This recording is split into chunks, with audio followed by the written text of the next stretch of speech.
work in police station, right? इसको खिला दो मोमोज, खतरनाक। Told him directly instead of filling this whole UPSC form.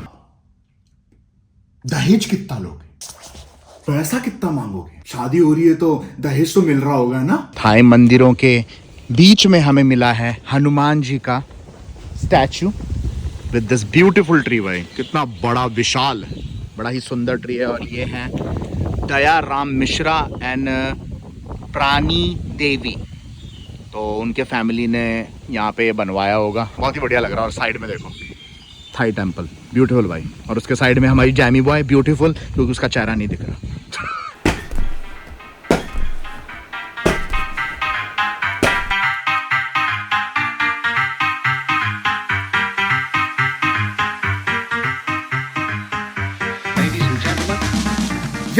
Welcome back to my blogs. मेरा नाम है संजय सिंह रावत और इस लड़की का नाम है Adeline, not Singh Rawat, Adeline Rawat. But अभी एडेलिन रावत हुआ नहीं है क्योंकि अभी शादी में टाइम है।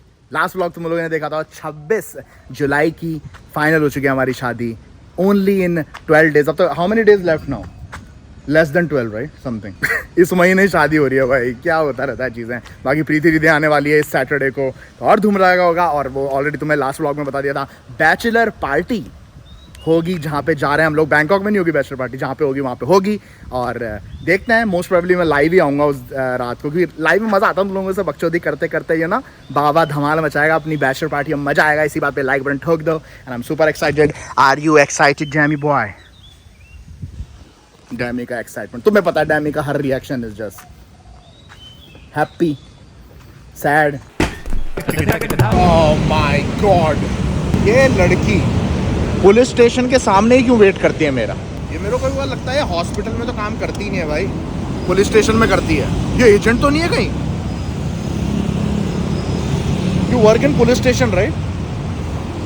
बाबा को लग रही थी जोर की भूख। भूख तो रोज रात को लगती है, क्योंकि यू नो रात को ही लगती है, क्योंकि लंच और ब्रेकफास्ट तो करता नहीं है बाबा। रोज रात को भूख लगती है, पर आज लग रही है जोर की भूख। और जब जब जोर की भूख लगती है मुझे, ना भैया फिर खाना नहीं चाहिए, फिर चाहिए इंडियन वाला खाना, इंडियन फूड। तो इंडियन फूड पेलने जा रहे हैं मैं और जैमी, पर एक दूसरे रेस्टोरेंट में जा रहे हैं जहाँ पे नॉर्मली आजकल रेगुलर जा रहे हैं, वहाँ पे नहीं जा रहे, क्योंकि मैं बताता हूँ उसका रीजन। Let me explain. यार यहाँ पे पार्किंग की बड़ी दिक्कत है यार। लास्ट टाइम मैंने यहाँ पे पार्क करी थी, साली सबकी गाड़ियाँ हटवानी पड़ी मेरी गाड़ी निकालने के लिए लिटरली। तो यहाँ पे खिसका खिसकी करनी पड़ेगी थोड़ी। ये बाइकें हटाएंगे और बाबा की लगाएंगे, क्योंकि बाबा की बाइक ज़्यादा इंपॉर्टेंट है।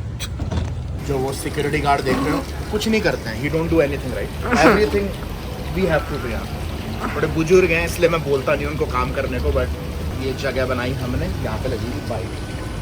इस वाले रेस्टोरेंट में आने का ये फ़ायदा है, यहाँ पे फास्ट फूड अच्छा मिलता है, जैसे आलू के पराठे खाने हो, छोला भटूरा खाना हो, मोमोज खाने हो। और जिस रेस्टोरेंट में अभी रिसेंटली जा रहे हैं, जहाँ पे मैंने रिवील किया था 26 तारीख को हमारी शादी है, वहाँ पे नॉर्मल खाना अच्छा मिलता है, जब बटर चिकन, पालक पनीर, रोटी, नान, तो वहाँ पे वो खाते हैं। तो आज खाना में फास्ट फूड इसलिए यहाँ पे आए। समझे? नहीं समझे कोई बात। ओके, तो Jamie, what you gonna eat? Chicken momo, not no butter chicken momo today. Baba ji खाएंगे छोला भटूरा एक एंड एक aloo paratha, and then with let's see, may be we need more, may be more momos, क्योंकि ये भैया इसको खिला दो मोमोज, खतरनाक। नॉर्मल मोमोज ज़्यादा बढ़िया है एक्चुअली, नो डाउट। और फिर ऊपर से चटनी देते हैं ये लोग साथ में। आए हाय हाय हाय, मतलब मज़ा ही आ जाएगा। वही यहाँ जल गया हाथ। एक तो इसने नज़र लगाई है ना, कर रही है इस वजह से। केकड़ा बन गया, केकड़ा। छोले भटूरे बाबा के, यार भटूरे की साइज छोटी कर दी है। The size of bhatura is small now, no? अरे ये बड़े छोटे छोटे लग रहे हैं। पिंपल और रखा है इनके। आलू पराठा इज कमिंग टू भाई, मेरी तो आत्मा तृप्त हो गई, मजा आ गया। हमारी डैमी जी को खानी है कोकोनट वाली आइसक्रीम, जो मुझे भी पसंद है, पर मैं मीठा मीठा बंद कर रखा है मैंने आजकल बिल्कुल ही।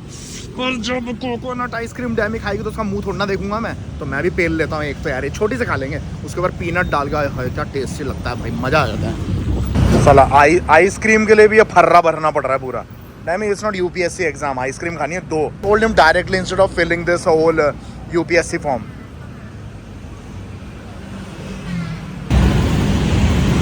This one with egg, right?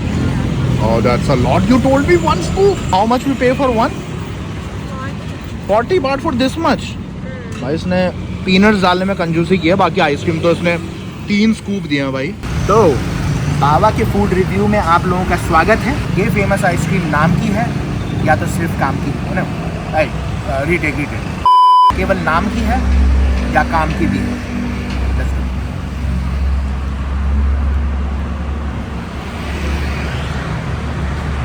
Very good यार, not even that sweet, very very good. सवाल उठता है और जो मेरी स्ट्रीम्स में आजकल उठ रहा है कि बाबा, ऑफ कोर्स बाबा की शादी हो रही है, तो बाबा दहेज कितना लोगे, पैसा कितना मांगोगे? शादी हो रही है तो दहेज तो मिल रहा होगा ना? Let me explain you why. दहेज नहीं मिल रहा है भैया, और ये नौबत आ रखी है, या एक टाइम पे ऐसी नौबत आ गई थी जहां पे दहेज देना पड़ सकता था। क्यों? अब जिन लोगों को थाई कल्चर के बारे में पता है उनको पता होगा, जिन लोगों को नहीं पता, लेट मी एक्सप्लेन यू। यहाँ पे इंडिया वाला सिस्टम नहीं है कि भैया लड़का लड़की की शादी हुई, लड़की वाले देंगे दहेज लड़के को।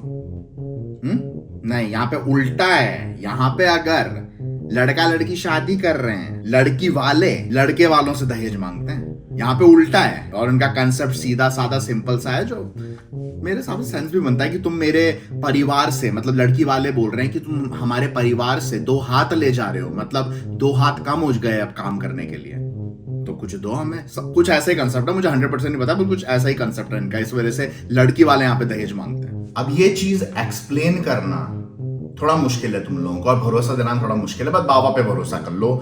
मैं स्टार्टिंग से ही, जब मेरा थाईलैंड आने का प्लान भी नहीं हुआ था, जब डैमी अम्मी तो छोड़ो, मैं थाईलैंड भी नहीं सोचा था मैं आऊंगा, तब से मैंने सोचा था कि नहीं भैया शादी जब भी होगी। मेरी मम्मी से बातें चलती थी कभी कभार, यूं ही फालतू की बातें करते रहते हैं, तो नहीं मैं तो दहेज ही लूंगा। मेरे स्टार्टिंग से माइंड से मुझे दहेज वाला कंसेप्ट कभी पसंद ही नहीं था। अब तुम लोग बोलोगे कि बाबा वो तो देने की बारी आ गई, थाईलैंड आके एकदम से कल्चर की वजह से तो लड़के वालों को देना पड़ता है, इस वजह से पलट रहे हो। मैंने क्या बोला? अब तुम लोगों को भरोसा दिलाना इस मुश्किल, क्योंकि सेंस तो बनता है बात का, जो तुम लोग सोच रहे हो कि हाँ अब देने की बारी आ रही है। तो अब तो जब डैमी के साथ 3-4 साल हो गए थे, उस टाइम पे डैमी और मैं ऑब्वियसली बातें करते थे शादी कब करेंगे, सब करेंगे, तब ये टॉपिक उठा था। डैमी ने नहीं बोला था मुझे, पर मेरे ऑफिस में ऑब्वियसली काफी लोग हैं जिन लोगों ने थाई लड़कियों से शादी की, फॉरेनर्स ने, तो लुइक ने बोला था, मैंने भी दिए थे भाई, यहाँ पे लड़कियों वालों को देने पड़ते हैं ये सब ना।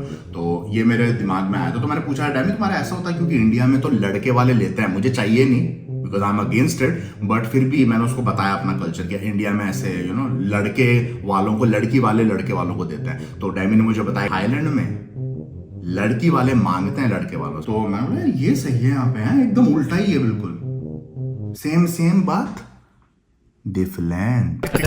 डैमी को मैंने बताया, डैमी ने बोला ये हमारे घर पे भी ऐसा कुछ नहीं है, कोई फोर्स नहीं है, ये सब कंसेप्ट ही खत्म। तो ना ही दहेज बाबा दे रहा है एज थाई कल्चर, और इंडियन कल्चर के हिसाब से ना ही मैं ले रहा हूं, तो एकदम न्यूट्रल है। कोई दहेज लेगा नहीं, देगा नहीं, सब मामला खत्म। और मैं चाहता हूं इस प्लेटफॉर्म के जरिए हमारी बाबा गैंग कम्युनिटी से, अगर आप लोग भी, तुम्हारे भी काफी इंडिया में तो काफी जगहों पे होता है, तो अगर तुम लोग इन चीज में मानते हो होता है, तो बाबा की अगर सुनते हो तो इस चीज को एक तरह से मना कर दो। मतलब नहीं है भाई, दहेज वहेज कोई मतलब नहीं, अपने दम पे कमाओ, हैं बेच ही दे रहे हैं वो आपको, that is more than enough. Correct? जो लोग करते हैं, जो लोग इस चीज को मानते हैं, कोशिश करो कि दहेज प्रथा खत्म।